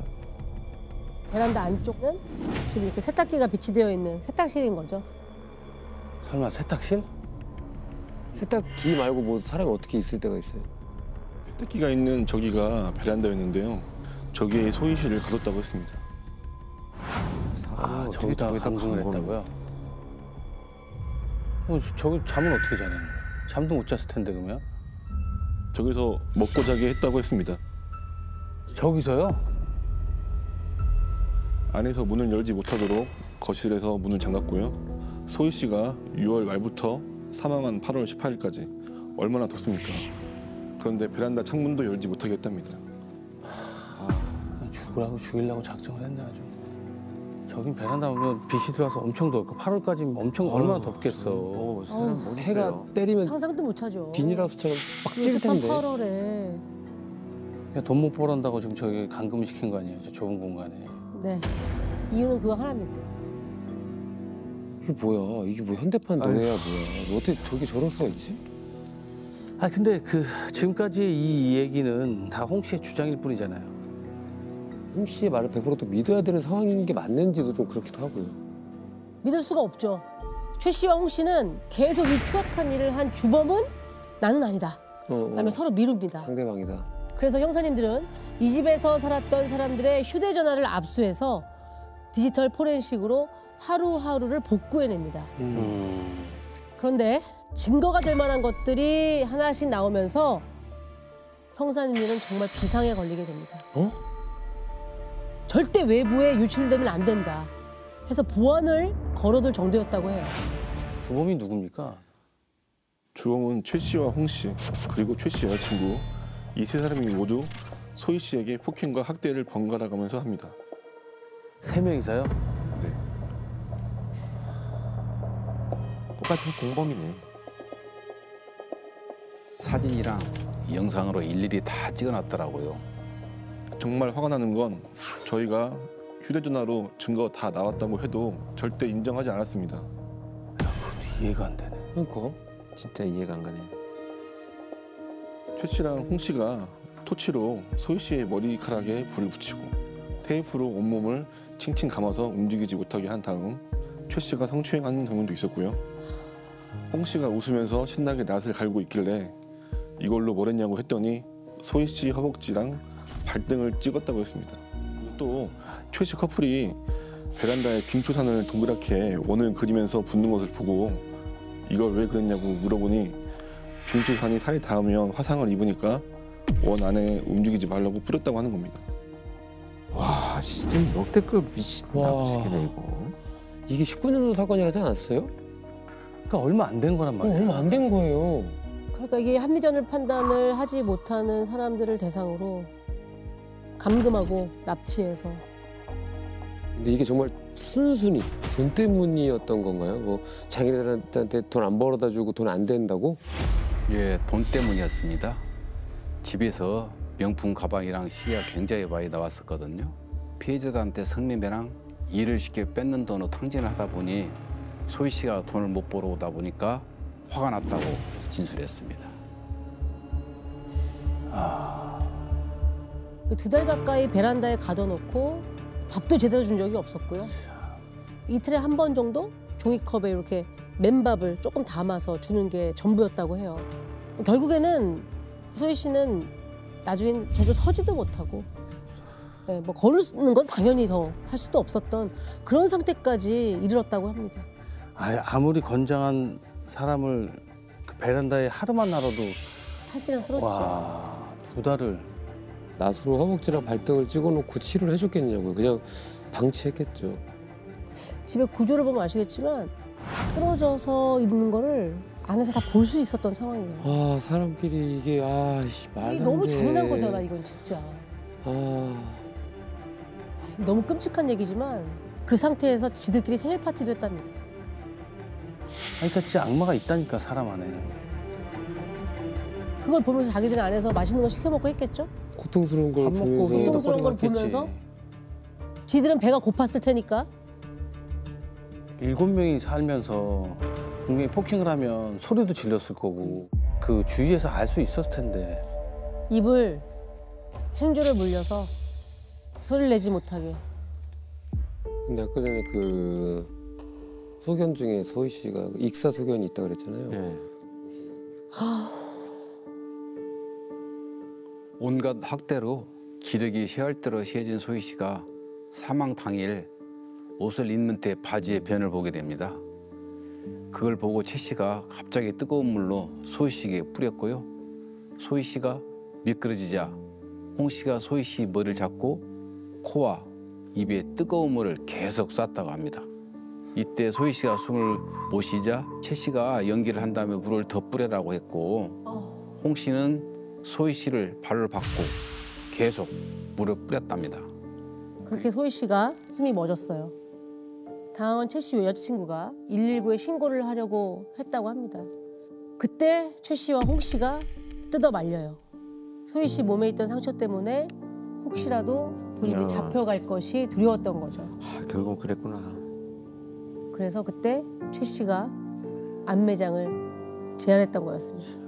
그러면 그 안매장을 한 거창은 어떻게 알고 글로 가게 된 거예요? 최 씨의 친척이 살고 있었습니다. 저희가 그 친척집을 찾아갔더니 친척이 하는 말이 어릴 때는 자주 왔지만 성인이 되고서는 한 번도 찾아오지 않던 애가 갑자기 불쑥 찾아와서 커피를 마시고 갔다고 하더라고요. 그렇게 친척집 찾는다고 돌아다니던 날 소희 씨를 묻었더라고요. 최 씨, 홍 씨, 현주 씨, 남자친구 이렇게 셋은 삽으로 땅을 파고 나머지 여성들은 잘 보이게 휴대전화로 불빛을 비춰줬다고 합니다. 다음 날 비가 와서 혹시 빗물에 덮어놨던 흙이 휩쓸릴까 봐 다시 또 다 같이 합니다. 며칠 후에 한 번 더 가서 두 번째 세멘트 작업을 했답니다. 아 진짜 무서운 놈들이다. 일부러 공범으로 하게 하려고 다 같이 다닌 거네요, 그러면. 네, 맞습니다. 사실 최 씨랑 홍 씨는 과거에 교도소에서 만난 사이였고요. 최 씨가 성매매하면서 같이 돈이나 벌자며 제안을 하니까 같이 살았던 건데 살인 사건까지 벌어지자 무서워서 도망을 간 거였더라고요. 교도소에서 만나는 애 교화하라고 보내왔더니 거기서 더 끔찍한 범죄를 계획해서 나오고. 아 진짜 재판 결과는 어떻게 났습니까? 보니까 받을 수 있는 죄목은 다 받았습니다. 살인, 성매매 유인, 특수상해, 특수폭행, 사체 유기, 감금. 죄목이 너무 많아서 다 읽어드릴 수가 없을 정도예요. 1심에서는 최 씨는 30년, 최 씨 여자친구는 7년, 홍 씨는 20년을 받았었는데요. 원심을 깨고 형량이 더 받았습니다. 최 씨는 30년에서 무기징역, 최 씨 여자친구는 7년에서 8년, 홍 씨는 20년에서 25년 이렇게 늘어났더라고요. 소희 씨만 죽임으로 몰고 간 게 아니라 다른 이 현주 씨하고 다른 또 한 명의 여성과 남자친구도 거의 죽음에 몬 거잖아요. 그렇죠. 그렇죠. 이게 사건이 이렇게 밝혀지지 않았다면 다음 피해자는 계속 나오죠. 내가 볼 때 현주 씨, 현주 남친 현주 씨와 아니면 현주 씨 이 남자친구가 사람도 될 수도 있었어요. 죽었을 수도 있어요. 여기 있는 사람 다. 최 씨, 홍 씨, 그리고 그 최 씨 여자친구한테 당했던 그 나머지 피해자분들은 지금 어떻게 됐습니까? 공동 감금과 사체 유기죄로 받긴 했는데 모두 집행유예가 선고됐습니다. 아이고, 그래. 피해자인데. 시키는 대로 할 수밖에 없는 상황이었으니까. 전 제일 황당했던 게 조사 다 끝나고 최 씨에게 마지막으로 하고 싶은 말이 없냐고 하니까 여자친구 만나게 해달라고 하더라고요. 그래서 뭔 얘기를 하나 봤더니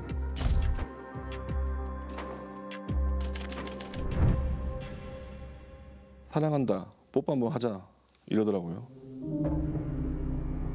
그 여자친구는 어이없다는 표정으로 그냥 호송차에 타버렸습니다. 아 얘네 영화 찍네. 때는 2004년 1월 2일 밤입니다. 자정을 앞두고 119 신고센터로 신고가 들어오는데요. 석촌호수에 차량이 한 대 서 있었는데 차 안에 있는 여성이 위독한 것 같다면서 빨리 출동을 해야 할 것 같다는 전화였습니다. 응급신고 받고 그 119 구조 대원들이 먼저 출동을 한 상황이었는데 안타깝게도 여성분은 사망한 상태였다고 했습니다. 한눈에 봐도 단순 변사가 아닌 걸로 판단돼서 소방에서 우리 쪽으로 공조 요청이 들어왔거든요. 상황을 전달받은 팀장님이 아무래도 한겨울 자정 무렵에 도심 한복판에서 변사체가 나온 게 예산 일이 아닌 것 같다. 그래서 형사들을 싹 다 소집했던 거예요. 구급대원분들이 차문을 열자마자 본 상황이 있는데요. 여기는 앞에 바로 호텔이에요. 네. 그 건너편이잖아요. 그 가장 큰 대로변. 차가 저렇게 서 있었던 거예요? 근데 저기는 이동인구가 되게 많잖아요. 차량도 많고. 맞아요. 네. 야 이게 무슨 일이지? 일단 뭐 차는 외관으로는 좀 멀쩡해 보이는데요. 그죠? 교통사고의 흔적이나 이런 거는 네. 지금은 저희는 안 보여요. 멀쩡히 보이거든요. 어머! 이게 뭐야? 긴 점퍼가 지금 뒷좌석에 놓여져 있는 것 같고. 사람이 안 보이는데요? 복잡하네요, 현장이. 네. 점퍼만 있는데? 패딩 안에 있다라고 하기엔 너무 여성분이 작잖아요, 그러면. 네.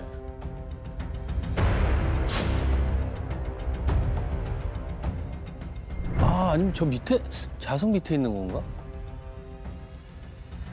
좌석 밑에 저 좁은 자리예요? 어? 아, 저기 발이에요? 아, 저렇게. 아, 저렇게. 저 보시는 것처럼 뒷좌석 시트 아래에 좁은 발판 사이에 여성이 엎드린 채 발견됐습니다. 어머. 발목에 노란색 박스 테이프로 결박된 상태였고요. 근데 아까 신고자분이 여성분이 지금 차 안에 있다라고 신고를 했잖아요. 근데 저 상태는 어떻게 여성인 줄 알았을까요? 저렇게 누워 있으면 아내를 자세히 들여다보든가 아니면 문이 열려 있어야 그걸 확인할 수 있지. 그렇죠. 밖에서 지나가다가 저거는 발견할 수가 없는 상태인데. 만약에 창문을 이렇게 들여다봤다고 해도 엎드려져 있으면 사람이 여성인지 남성인지를 분간하기는 어려웠을 것 같거든요. 네. 거기다 지금 신고된 시간이 상당히 깜깜한 밤이었잖아요. 저런 데려보내서 지나가다가 이거를 본다? 그럼 남의 차를 그렇게 보는 사람 없잖아요. 그러게요. 네. 지금 두 분이 얘기하신 것처럼 현장 상황하고 신고 내용이 맞지 않는다는 것이 가장 지금 중요한 부분인 것 같아요. 네. 여성이 위독하다 확인하려면 정말 차 뒷문을 열고 후라시로 들여다봐도 네. 아주 자세히 들여다보지 않았다면 그 두 가지를 다 특정할 수는 없는 상황이거든요. 예를 들어서 정말 차가 의심스러워서 차문을 열고 뭐 후라시를 비춰서 판단을 했다면 119보다는 112에 신고를 하는 게 훨씬 더 적절하지 않았는가 하는 생각이 들거든요. 그리고 범죄 현장이라고 판단하기가 훨씬 더 빠르지 누군가 다쳤다라고 생각하기는 사실 어려운 상황이거든요. 그렇죠. 그렇죠. 이게 누가 봐도 살인사건 같으니까. 야, 신고자는 뭐라고 하던가요? 현장에 없었습니다. 최초 출동한 구급대원들도 보지 못했다고 했고요. 그렇다면 저 여성분은 어쩌다가 사망을 한 걸까요? 흉기에 찔려 공격을 당한 걸로 보였는데요. 치명상은 턱 밑에 3cm 정도 되는 자창으로 추정됐습니다. 부검 결과에서도 사인이 해당 자창으로 인한 과다 출혈로 나왔고요. 목 앞쪽이나 손가락 외에도 시신 곳곳에 베인 상처가 좀 많았는데 다 저항으로 나왔습니다. 그러면 손은 결박을 안 했다는 얘기네요. 그러네요, 진짜. 네. 시신 발견 당시에 손목은 묶여있지 않았습니다. 아마도 흉기로 공격을 하다가 어느 정도 이 제압이 됐을 때 결박을 한 것 같은데 발목만 결박한 경우는 없거든요. 그래서 손목도 결박을 했다가 아마 도주 직전에 풀어졌을 걸로 보였습니다. 그러면 이게 손목을 풀어주면 살아있다면 신고를 할 수도 있잖아요. 그렇죠. 이해가 좀 안 되는데요. 뭐 아니면 이미 이 정도면 사망했다라고 생각을 하고 안심하고 손만 풀어줬을 수도 있나요? 그게 무슨 의미가 있지? 근데 사실 그거는 더 어색할 수가 있어요. 왜냐하면 지금 범인의 입장에서 이미 사망한 피해자를 굳이 그걸 풀어줘야 된다는 의미 없는 행동을 해야 되는데 차량이 발견된 장소를 보면 대로변이고 아무리 늦은 시간이라고는 하지만 언제 누가 목격자가 나타날지 다른 차가 지나가면서 볼지 모르는 상황입니다. 이런 상황에서 여유로 부려가면서 이미 사망한 피해자를 뭐 결박한 것까지 친절하게 풀어주고 갔다라는 것은 사실 적절하지는 않다라고 보여지고요. 그럼에도 풀어져 있다라고 하는 것은 공범이 있을 가능성이 있어요. 두 사람 중에 정말 똑같이 살인을 실행하지 않았다면 다른 공범 입장에서는 나는 살인까지는 아니었어, 이 범행이. 그런데 갑자기 돌발 상황에 대해서 살인 범죄가 이어지면 살인 범죄에서는 발을 빼려고 하는 의도에서 피해자의 도움을 주는 경우들이 생기기 때문에 그럴 가능성도 우리가 이제 고려를 해봐야 되지 않겠나 판단이 됩니다. 일단. 사망한 피해자분은 누구였습니까? 차 안에서 피해자 것으로 추정되는 장지갑이 하나 발견되었는데요. 그 주민등록증을 확인해 보니까 그 시신이 발견된 차량의 차주였다고 합니다. 그분은요, 성남에 거주하는 40대 여성이었고요. 피해자분 지갑에서는 현금이 있었나요? 없었습니다. 카드도 없었고요. 그래서 강도의 가능성도 배제할 수는 없는 상황이었습니다. 그러니까 이게 지금 카드가 없는 상황이라고 한다면 비밀번호를 알아내려는 과정에서 피해자를 계속 공격하고 결박하고 이런 과정이 이어지지 않았는가가 첫 번째로 가장 유력하게 의심이 되죠. 그러니까 강도일 수 있다라는 얘기신 거잖아요. 그렇다면 현장에 범인이 남기고 간 단서는 없었나요? 범인의 것으로 추정되는 지문이나 DNA 이런 게 전혀 발견되지 않았습니다. 차량이 발견됐던 곳 주변에 의외로 CCTV도 없었고 아이고. 또 자정이다 보니까 목격자를 찾기도 어려웠습니다. 저는 아까부터 그 신고자가 좀 걸립니다. 왜냐면 아무리 놀래도 신고를 했으면 그거를 좀 보고 가거나 어떻게 되는지 그 지켜봤을 텐데 그렇죠, 그렇죠. 신고자가 지금 없단 말이에요. 네. 이게 좀 걸립니다, 저는. 그리고 신고할 때는 여성분이 위독한 것 같다라고 신고를 했잖아요. 네. 그게 좀 여러모로 저도 수상하게 느껴지거든요. 수사팀도 그 신고자의 신고 경위가 수상하다고 판단을 했습니다. 그래서 119 센터로 걸려왔던 전화번호를 확인을 했습니다. 네. 근데 시작부터 싸합니다. 그 신고자의 번호가요. 공중전화입니다. 공중전화? 그리고 신고 당시에 녹음된 음성을 확인해봤습니다. 네. 심각했던 신고 내용과는 전혀 다른 상황이 펼쳐집니다. 야, 어떻게 했길래 그러지? 네, 119 신고센터입니다. 아, 저기 제가 지나가다가 봤는데요. 여자가 차 안에 있는데 좀 다친 것 같아서요. 빨리 가보셔야 할 것 같은데 그 생명이 아주 위독한 상태거든요. 위독하시다고요? 어디 계신데요? 석촌호수에 그 호텔 있죠? 그 근처에 랩차가 한 대 있을 거예요. 번호는 129고요.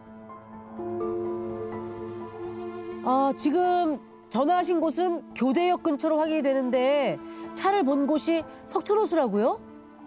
아, 거기에 공중전화가 없어서요. 아, 지하철 타고 오다가 보니까 빨리 가보세요. 아니, 휴대전화가 없었다고 쳐도 신고를 하기 위해서 주변에 전화를 찾았는데 교대역까지 갔다? 그러니까 그 2호선 라인인데 몇 정거장을 지나야 되는 강남을 지나가야 거예요? 되죠. 그리고 석촌호수 근처에 공중전화가 없었다? 이거 너무 수상합니다. 지금 이 내용상에서는 단 하나도 멀쩡한 게 없어요. 맞아요. 장시간이 지나서 지금 교대역 쪽에서 신고를 하고 있는 상황인데 차종, 차번호 이런 것을 차분하게 다 기억해서 진술을 하고 있잖아요. 그 근처에 랩차가 한 대 있을 거예요. 번호는 129고요. 그거는 정말 더 의심스러운 상황이다라고 보여집니다. 거의 99%가 이 범행과 관련된 자이다 이렇게 봐야 되겠죠. 아까 교수님께서 공범이 있을 가능성에 대해서 그렇죠. 얘기하셨잖아요. 네. 손 결박을 그 사람이 풀어줬을 수도 있다. 그러니까. 혹시 공범? 아니, 혹시 교대역 근처에는 CCTV가 없었나요? 거기는 있을 것 같은데. 공중전화 부스 주변에 비추는 CCTV는 없었습니다. 수학이 지문을 채취해가지고 전과자들하고 이제 대조해 보려고 했는데 워낙 많은 사람이 이용하는 곳이다 보니까 제대로 된 지문을 채취할 수도 없었습니다. 지금부터 피해 여성을 정 씨라고 부르도록 하겠습니다. 정 씨는요, 평범한 주부가 아니었습니다. 응? 큰 규모의 운수 업체를 운영하는 회사의 대표였습니다. 아, 그럼 또 돈을 노리고 그런 것 같은데. 그렇게 사업하시면은 권한을 가지고 막 다투거나 아니면 사업상 원한을 적거나. 그렇죠, 그럴 수 있죠. 회사 직원들 말로는 피해자분이 만만치 않은 분이라고 했습니다. 괄괄한 이 화물차 기사분들한테도 밀리지 않을 만큼 강단이 있는 성격이라고 하더라고요. 그래서 사업상 원한을 가진 사람일 수도 있겠다 싶어서 관련자들을 모두 수사했는데 당일 행적에 특별히 의심할 만한 사람이 없더라고요. 자, 그런데 피해자가 사망한 채 발견된 그날 회사에 돈이 들어오는 날이었다고 합니다. 한 거래처 사장으로부터 계약금 명목으로 100만 원짜리 수표 3장, 총 300만 원을 받은 거죠. 아, 돈이 있었네요. 그 수표로. 근데 현장에 돈이 없었잖아요. 없다고 지갑에는 카드 돈이 다 없어졌다고 없다고 했었는데 하셨잖아요. 그러면 범인들이 계약금 들어오는 걸 알고 있을 수도 있죠. 접근해서 범행을 했을 수도 있겠네요. 그런 거를 알 사람이면 거래처 사장님이나 뭐 직원, 격리 직원 아니면 회사 관계자일 수도 있는데 일단은 회사 직원들 싹 다 조사하셨을 거 아닙니까? 예, 이미 다 수사했습니다. 그래서 저희가 사라진 수표 번호를 추적해 보니까 그새 2장이 은행에 입금 확인됐더라고요. 그러면 그 100만 원권이면 무조건 이설을 해야 되지 않습니까? 그렇죠. 예. 2장 중에 한 장에 이서가 돼 있었는데 네. 이름하고 주민등록번호가 이게 가짜가 아니더라고요. 근데 범인일 수가 없는 사람이었습니다. 이게 무슨 얘기야? 가짜 번호가 아닌데? 당시 대구교도소에 수감 중인 사람의 주민번호였습니다. 그럼 일단은 거기 이서한 그분 만나서 물어보셨나요? 어떻게 된 사실인지? 우선 대구교도소에 접견 신청을 하고 네. 수표를 종료한 그 명동에 있는 환전성을 찾아갔습니다. 예전에 많았어요. 이런 그냥 의자 놓고 네, 앉아가지고 가방 놓고 앉아 있었거든요. 그거 수수료 많이 봤어요. 떼고 그래서 수표 가지고 오면 바꿔서 주고. 그런데 이 환전상이 수표 바꾸러 온 사람이 누구냐 물었더니 말을 안 합니다. 왜요? 말하면 자기는 명동을 떠야 한다고 하니까. 알고 보니까 주로 불법소들하고 거래를 이제 하니까 그렇다고. 그렇죠. 네. 끝까지 안 털어놨나요? 털어놨나요? 결국에는 실토를 했습니다. 어디냐고 하니까 평택의 한 율락업소 사장이 수표를 주고 현금으로 가져갔다 이제 얘기를 했습니다. 율락업소 사장님은 뭐라고 하던가요? 10만 원 따이고 100만 원짜리를 바꾸러 오는 사람은 잘 없어가지고 기억을 그 사람이 또렷이 하고 있더라고요. 네. 또렷이. 2일인가 3일 밤에 왔었다고 하면서 이렇게 기억을 하더라고요. 결정적으로 가게에서 놀다 가는 것도 아니고 수표만 바꾸러 온 게 좀 찜찜해서 이 얼굴을 좀 유심히 봐뒀다고 했습니다. 얼굴을 봤어요? 네, 좀 흔한 경우가 아니라서. 어떻게 생겼다고 하는 거예요? 마치 외국인처럼 이국적인 좀 얼굴에 안경을 쓰고 있었다 했습니다. 때마침 대구교도소 접견이 승인이 됩니다. 형사님과 팀원들은 수표에 적힌 이름의 주인을 만나서 이제 묻습니다. 이 수표에 당신 이름이 적혀 있는데 의심 가는 사람이 있어요? 그랬더니 예전에 다른 교도소에 수감 중일 때 자신의 주민번호를 알려준 사람이 있었다고 털어놨습니다. 그럼 감방 동기? 맞습니다. 신용불량이라서 전화도 개통을 못하는 신세라고 하면서 출소 후에 빌려주면 은혜를 갚겠다라고 해서 주민번호를 알려줬다고 하더라고요. 그것도 한 사람이 아니고 2사람이에요. 2사람한테요? 그럼? 참 교도소에서 만난 범인들끼리 우정이 남다르네요. 그러다 보증도 서주겠어. 그러니까요. 참 끈끈하다. 둘 다 사회에 나와서 돌아다니는 그런 상황이었습니다. 절도 전과도 있는 사람들이고요. 그래서 인적사항 뽑아서 주민등록증 사진하고 다 뽑아봤는데 율락업소 사장 그 말하는 얼굴이 대조해보니까 아닙니다. 아니에요? 예. 감방 동기에게 명의를 빌린 2명 중에 1명이 살해 현장에 있었던 건 확실했습니다. 왜냐면요, 그 휴대폰의 위치가 사건 당일 성남에서 서울로 이동했다가 3일 새벽에 평택에서 잡힙니다. 지금 뭐 사건의 동선이 딱딱 맞네요. 네. 피해자가 성남에 사는 여성분이었고 사건은 서울에 있는 석촌호수에서 일어났고 그리고 수표를 바꾼 곳은 평택이고. 그렇죠. 그러니까 지금 다 맞아떨어지는 거잖아요. 자, 그러면 지금부터 이 용의자를 양 씨라고 부르도록 하겠습니다. 양 씨는요, 그 후에 전화기의 전원이 계속해서 꺼진 상태였다고 합니다. 근데 이제 전화기 끄고 도주한 거면 어딘지 찾을 수가 없잖아요. 당장 양 씨는 찾을 수 없지만 왠지 그 수표 바꾸러 갔던 남자는 찾을 수 있겠더라고요. 안경남? 안경남? 어디서요? 양 씨의 감방 동기가 아닐까 하는 그런 생각이 드는 겁니다. 비슷한 수법의 전과자들이랑 계획 짜지 않았을까 해서 양 씨랑 같은 교도소에 수감됐던 사람들 중에 동종 전과자 사진만 쫙 뽑아봤더니 약간 외국인처럼 생긴 사람이 있더라고요. 그래서 연락업소 그 사장님한테 보여줬더니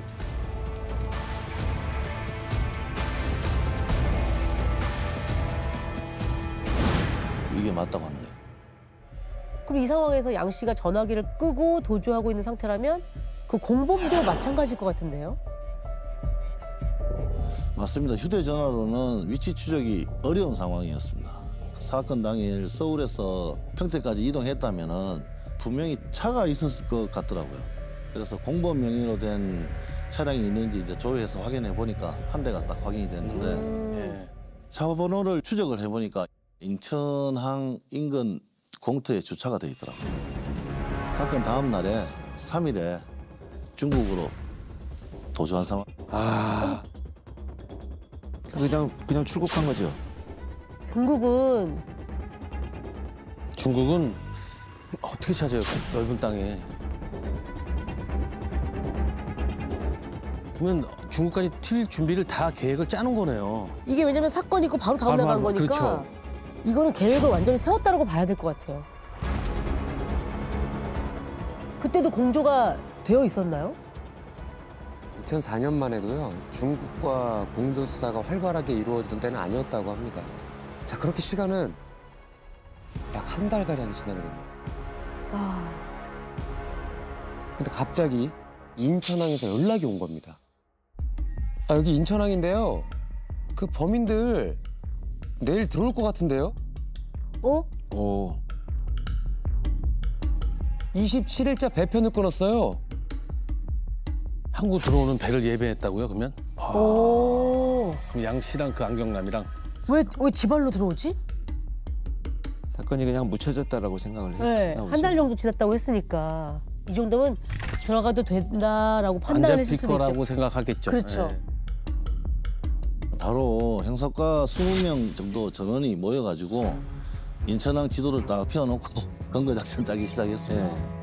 일단 배에서 내리면 주차해둔 공범 그 차 있잖아요. 네네. 그쪽으로 갈 거라고 예상을 했고 차에 타기 직전에 이제 체포하기로 하고 곧장 인천항으로 이제 다 전부 출발했습니다.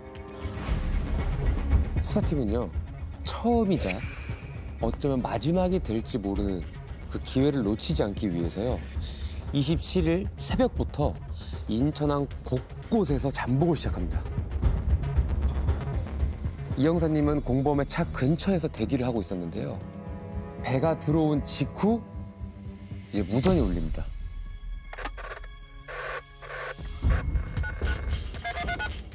공범은 내렸습니다. 그런데 양 씨가 안 보입니다. 어머. 공범을 잡아야 이제 양 씨도 잡을 기회가 생기니까 수시로 이제 잠복하던 형사들하고 무전 주고받으면서 대기하고 있는데 사진으로 봤던 그 얼굴이 차 쪽으로 딱 걸어오는 게 보이는 겁니다.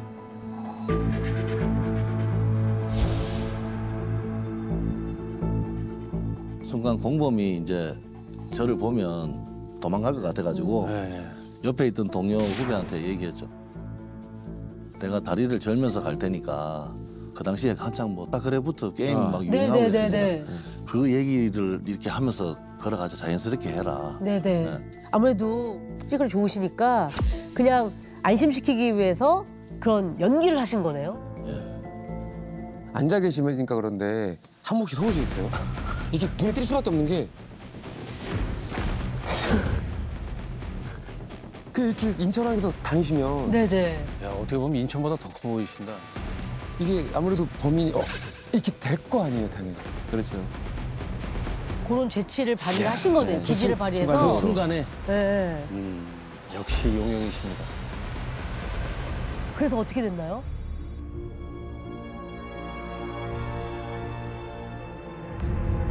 같이 덩치 큰 이제 남자 둘이 이제 걸어가니까 걔도 약간 멈칫 이렇게 하더라고요. 그렇죠. 그때부터 예정대로 이제 다리 쭈떡거리고 이제 연기를 막 했죠. 후배는 옆에서 게임 얘기 이제 와다다다 이제 하고 이러니까. 네.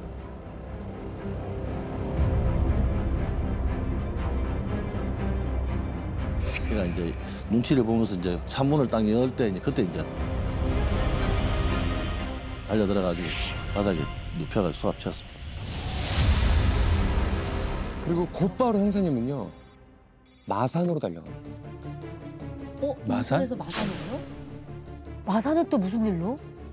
혹시 그쪽에서 양 씨가 나타났다는 제보가 있었나요? 아니면 마산으로 들어온 건가? 루트가 다른 양 씨가? 루트로? 아니요. 또 다른 공범이 하나 더 있었습니다. 아, 그럼 3명이었어요? 3인조예요? 예. 2인조가 아니라? 예, 3인조. 어머. 저희가 그 양 씨와 공범의 통화 내역을 확인해 보니까 이 두 사람하고 유독 자주 통화한 사람이 있었는데 전과 조회를 해보니까 절도 전과가 있는 겁니다. 중국에서 들어온 공범의 깜빵 동기였고. 예. 그래서 마지막 공범도 잡았나요? 네, 잡힐 거라고는 자기도 이제 상상도 못했는지 마산의 한 여관에서 2다리 뻗고 자고 있었습니다. 그래서 바로 체포했습니다. 야, 얘네들은 범죄 저주를 꼭 그 2다리 뻗고 자고 있더라. 얘들은. 진짜. 그래서 공범들이 자백을 했습니까? 예, 전부 모두 시인했습니다. 범행을 계획했던 건 중국에 있는 그 양 씨였다고 했고 같이 중국으로 갔던 공범한테 자기가 돈 많은 아줌마 하나를 알게 됐다. 크게 한탕 한번 해보자 라고 제안을 했습니다. 공범이 그러면 그 마산에 있는 동기까지 끌어 들여가지고 그 돈으로 이제 서에서 이제 사업을 하려고 그럴 작정이었다.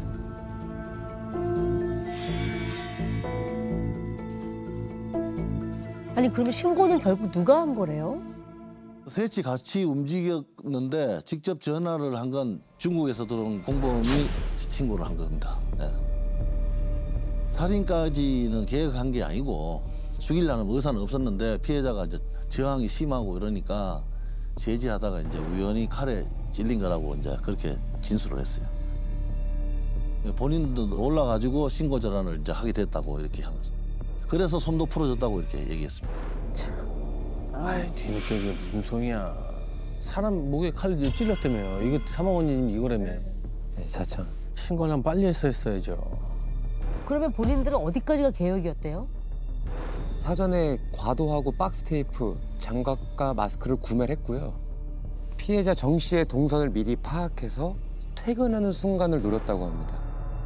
그래서 정말 돈만 뺏으려고 했는데 피해자가 과도를 잡고 저항을 하니까 피해자의 얼굴이랑 머리를 주먹으로 내리치는 과정에서 턱에 찔린 것 같다라고 주장을 했습니다. 아니 그러니까 이미 성남에서 납치했을 때 칼로 찔렀다는 얘기네요. 아니 근데 그러면 석촌호수까지는 왜 온 겁니까? 그러게. 양 씨가 가자고 하는 대로 간 것뿐이라고 했습니다. 그런데 석천호수에 도착했을 땐 이미 피해자가 의식을 잃은 상태여서 피해자한테 카드 비밀번호도 알아내지 못했다고 하더라고요. 그래서 현금이랑 수표를 챙겨 달아놨다고 했습니다. 의식이 있을 때 신고를 했어야지. 에이, 그러니까. 교대까지 가서 신고를 하고. 병원이라도. 에휴, 그 짓을 왜 하냐. 도둑질해서 사업을 하면 그 사업이 잘 되겠어? 말이 안 되지. 어리석은 생각이죠. 지금 뭐 다 양 씨가 계획했고 양 씨가 하자는 대로 했고 양 씨가 가자는 대로 갔다 이렇게 얘기하는 거 보니까 양 씨의 계획으로 뭔가 이렇게 몰아가고 있는 것 같은 네. 느낌도 들거든요. 그러니까 중국에서 안 들어오면 못 잡을 거라 생각할 수도 있죠. 그렇죠. 예. 그러면 공범은 왜 혼자 돌아온 거래요? 시간 터울이 좀 길어지니까 네. 수사가 이제 어떻게 돌아가고 있는지 좀 궁금하고 해서 들어온 거라고 했습니다. 근데 그 공범이 육상 선수 출신이라서 만약 걸리더라도 안 잡히고 빨리 도망갈 수 있다 이렇게 해서 왔습니다. 그럼 양 씨는 잡았나요?